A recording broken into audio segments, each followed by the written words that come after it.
Mga kapuso, nasabat ng Bureau of Customs sa linggong ito ang isang kargamento na ang laman, mga pira-piraso ng itinuturing na pinakamahal na puno sa buong mundo.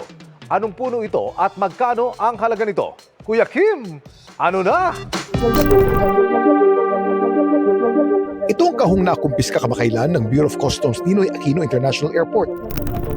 Ang laman nito, mga pira-pirasong kahoy, na ang halaga tinatayang mahigit 31 million pesos. Ang laman kasi nito, ang tinuturing na pinakamahal na puno sa buong mundo.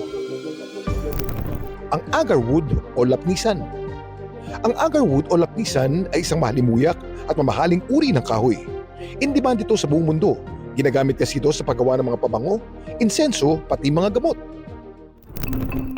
Kaling ang mga kahoy na ito sa mga puno ng aquilaria na karaniwang matatagpuan sa Southeast Asia, kabilang ang Pilipinas.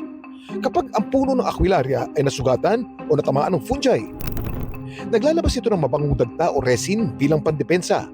Kapag pumasok po at tumubo yung fungi sa loob, nagpo-produce po ng dagta. Nagpo-form siya ng agarwood na matigas na maitim na mabango na kahoy. Hindi po yun biglaan. Matagal po na reaction ito ng puno. So hindi po ito mabilisan. At kaya naman ito tinuturing na pinakamahal na puno dahil ang halaga ng 1 kilo ng magandang kalidad ng agarwood maaaring umabot na mahigit 1 milyong piso. Kaya po siya mahal kasi kakaunti lang po ang meron sa mundo nito. Kaya marami ang nagkaka-interes dito. Pero ang pagputol ng mga puno ng aquilaria at ang pagbenta ng agarwood, labag sa batas. Yung agarwood is classified by the Diversity Management Bureau of the DNR as a critically endangered. Under prevailing laws, regulated po yung pag-collect, pag-harvest, pag-transport, and trading, not only locally, but internationally. Republic Act 9147 or the Wildlife Resources Conservation and Protection Act. Kaya maraming mga poachers at traders na nagtangkang magbenta nito ang nahulit na kulong.